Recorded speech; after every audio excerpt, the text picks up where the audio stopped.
All right, good morning, everyone. I'm really pleased to be part of the first business roundtable at 11 a.m., which is definitely more of my highly caffeinated, well-functioning time.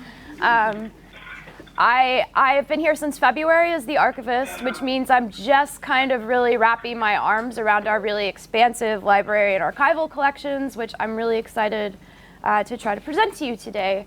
I feel like the library can sometimes feel like an island removed from the rest of the office, so I think this will be a good opportunity to kind of demystify what we have in there, what we're doing in there. I am not entirely a lone island. My wonderful summer intern, Katie Bednark, did such great work. She's now a part-time collections assistant, so please say hello to her if you ever come through. I'm hoping this will encourage you to come through. So, going forward, just a brief overview for those of you who may not know, the library's been around a long time, since 1934. It's grown from its original collection of 50 books to around 18,000. In its heyday, there was an army of 5 librarians on staff that were fielding 2,000 on-site visitors a year, as well as a steady stream of external reference coming through the phone lines and letters. Obviously, times have changed a lot. Some of that is due to a shift in focus. While we had archival materials within our collections, we formally started an archival services program to our parents and selectively member clubs to help them preserve their own records and their breed history. So, there's a little confusion. My title is archivist. I am also a librarian basically by default, as there is no other librarian. Of course, my master's degree is in library science. I've worked in libraries. We are a shared profession. I generally tell people I'm a dog librarian. It seems to make more sense at parties. And my younger cousins really enjoy Google image searching the phrase dog librarian. Librarians chiefly deal in information that's been widely published and disseminated, so your periodicals and books. Archivists have to be a little more fluid. We deal with a wide variety of formats, often ones we can never really item-level catalog like librarians do books. Archivists do a lot of what you do on your personal PC when you're organizing files into folders, giving them titles, putting them together with other files that make sense contextually, putting them into a hierarchical structure. That's kind of a lot of what archivists do. But librarians and archivists are both essentially collection managers, and that's probably a fine time to jump off and go into the collections a little bit. So our library is, of course, all about dogs. You may notice we have borrowed the woodcut from that turn-of-the-century book for our new logo that Chris helped me design for the Library and Archives. We have a wide number of rare books you'll see in the glass cases with beautiful color plates, publisher's bindings, interesting content as well. A lot of those rare books are personal libraries that came to us from prominent figures in the sport and in the AKC as well. There also you're looking at an inscribed copy of Geraldine Rockefeller Dodge's.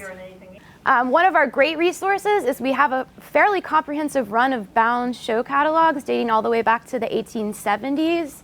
Those have been really valuable sources of information for clubs that are looking for important dates, old officers, old logos, information that should be other places, but we can't seem to find it. Those catalogs have come in really handy. Obviously, an infinite number of club publications varying amongst clubs and breeds. I also want to remind you that this library is full of really fun stuff that you should come in and explore because it helps me find things when other people are looking too. You see a parody of Vogue magazine. On the right is a book of 1930s cartoons I recently found, and all of them are kind of dirty and kind of un-PC, and it's really interesting to look at. We also have a number of dog astrology books, just as a few examples. So you can come in for business, but you can also come in for pleasure in the library. We're of course drowning in periodicals, including our complete run of the AKC Gazette. And moving on to the archives, obviously the main focus is going to be on that club records management program that I was discussing. You're looking at 9 of, I believe we're up to 28 clubs now that have donated collections in some form to the archives.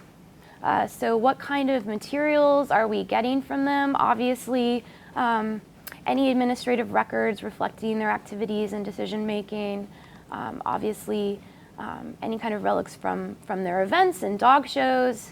And if we're really lucky, some of the clubs have some really fascinating elements of their breed history dating back to the 19th century. Obviously, that pre-1980 period, that's very difficult. If people have generated stats and lists of prominent sires and dams and pedigrees, that's really, really great to have. Sometimes these collections include personal collections of prominent people in the breed. We also cannot forget ourselves, the umbrella organization, and the variety of institutional archives we have, which also includes digitized meeting minutes and other historic documents that are available on our website. We also have a handful of personal papers, collections of prominent people within dogdom. Recently, I opened a box that was donated by Philomena Doherty, who was a prominent pug breeder in the 1950s. She's at a Pugs Log Club of America event with Lena Horne, Richard Burton, and Ricardo Montalban. I have no idea why the latter two are there. Her letters included those from the Prince and Princess of Monaco, Grace Kelly, as well as the Duke and Duchess of Windsor, who were very prominent pug exhibitors. So that's just an example of a really fun collection that we have. And we also have visual materials, a lot of negative collections by prominent and extremely prolific dog show photographers that we're dealing with. And those kind of overlap with what we call the vertical files, which are some other collections either artificially created by the librarians or taken in, but they've never really been inventoried or described anywhere. So I'm working on some of that. Some of the photos have descriptions and copyright information. Some are complete mysteries. We do have a whole run of portraits by Alton Anderson in the 60s and 70s of every breed that was pretty much recognized by the AKC. We also have a really impressive international stamp collection. We have book plates. We have personal scrapbooks, which I can't put in the scanner, so those photos aren't great, but they're really a fascinating peek into people's relationships with their kennel and their breeding and their dogs. We also have breed standard files, which I think were put together when they were working on the complete dog book. They have correspondence with clubs and photographs dating back to the 19-teens. We have, of course, a lot of awards and trophies and other artifacts. And then we have subject files that army of librarians were putting together, photocopying and clipping articles on topics of interest. We also took in the Sports Illustrated Library's clippings files, which date back to the 1950s and have all kinds of interesting things in there from many publications, also handouts, like you see these dog travel regulation pamphlets. I've been having a lot of fun with those lately. And then of course we have a lot of pamphlets. There's international ones. The one in the top corner is from Pakistan, goofy dog training manuals from the 50s. I'd really like to get those out into the library so people can really go through them, since again, they haven't been inventoried or cataloged at any point. So when we talk about collection management in our field, we're kind of talking about two different things. We're talking about what we call physical control, which is the actions we take so that these materials can survive the next 20 years, the next 100 years. Paper produced in the last 175 years was produced cheaply. It's acidic. Ink was produced cheaply. If you've held an old newspaper clipping in your hand, it's browning, it's crumbling, it gets gross. So you see us surrounded by expensive looking boxes and acid-free folders and plastic mylar sleeves for photographs. And that's what we're doing to protect these materials, to stabilize them, to protect them from each other. That's how we're going from this, which is actually a pretty nice looking box from a club, to this. That's also why the library has really persnickety rules. We really only use pencils in there, so ink doesn't run anywhere. I would love for us all to be feasting in the library and dogs to be frolicking, but when you have a room full of paper, mold, and bugs will make my life very unpleasant, and they can proliferate very quickly. So I really appreciate everyone's efforts to respect the library rules. I don't like enforcing them, but it is a long-term preservation action and a short-term. It's also why the library is freezing cold. If these were real dog librarians, then they would be taking cues from this guy. Temperature fluctuations and humidity are the great enemies of long-term paper preservation and photographic preservation. So there is a reason a safe library is an igloo library. So as far as intellectual control, that most simply is the databases, the inventories, the catalogs we create so that we know what we have and we know where it is. You may not know that almost basically the entire library has been cataloged and is searchable, every book in there. I recently upgraded us this summer to a new archival database. I've gotten all of our old collection guides that were in Word documents into it, all the new work we do into it. The vertical files are slowly going into it. It has a public interface, so it's fully searchable. The public interface leaves something to be desired. That's open source tools for you, but they're supposedly working on it. So I encourage everybody to check those out. That's been a major development this summer.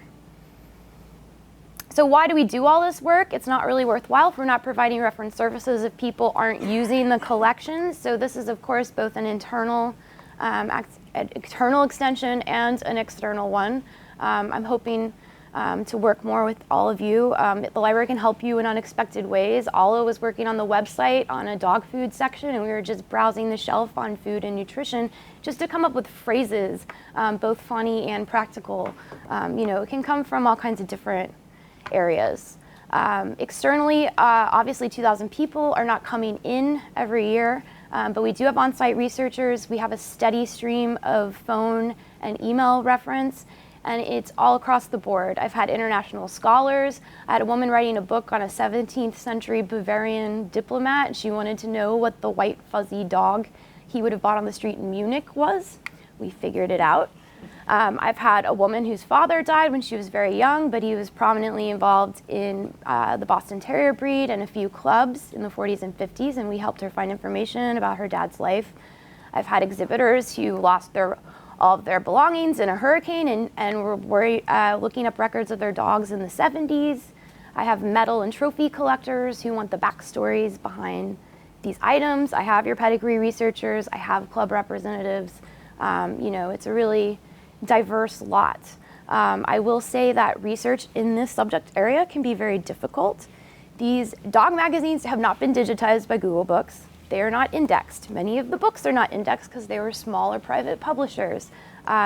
Really simple things like looking up a dog performance record or when they got a title before the 1980s is actually quite difficult because we did not begin electronic record keeping until the 1980s.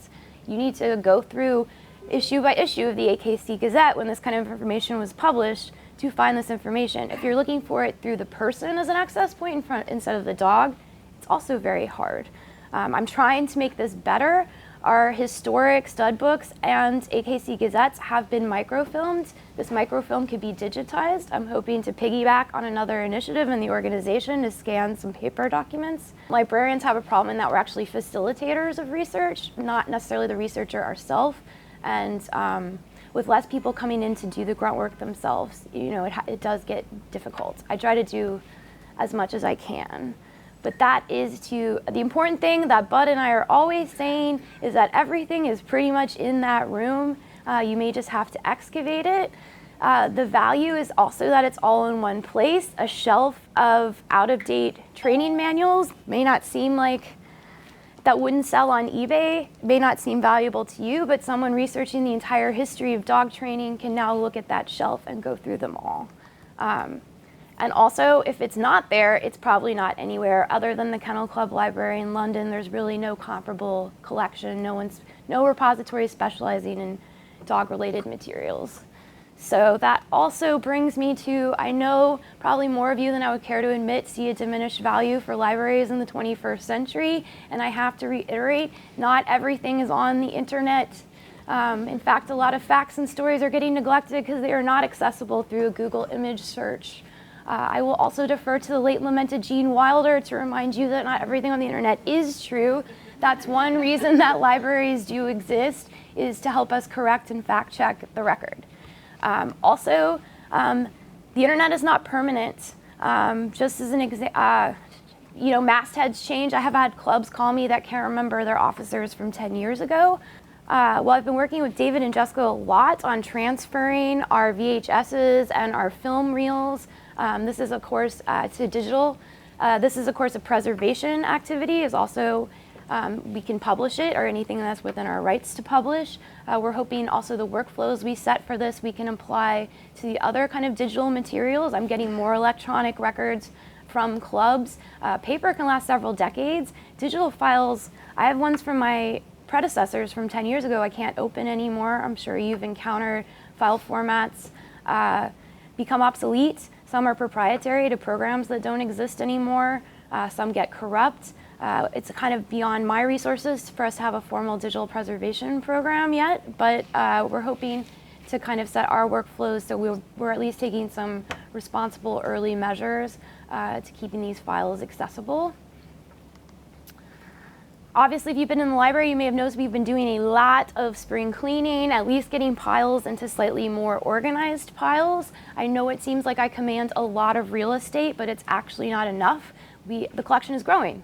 Promotion and outreach. Some of you may know a couple weeks ago, we started an Instagram account for the AKC Library. That's been super fun. I'm excited to raise awareness on the collections, and people seem to be enjoying it. And then I'll also, well, no one can read that, but the archives landing page on the website has the links to our library catalog and our archives catalog, so check that out, or better yet, come say hi.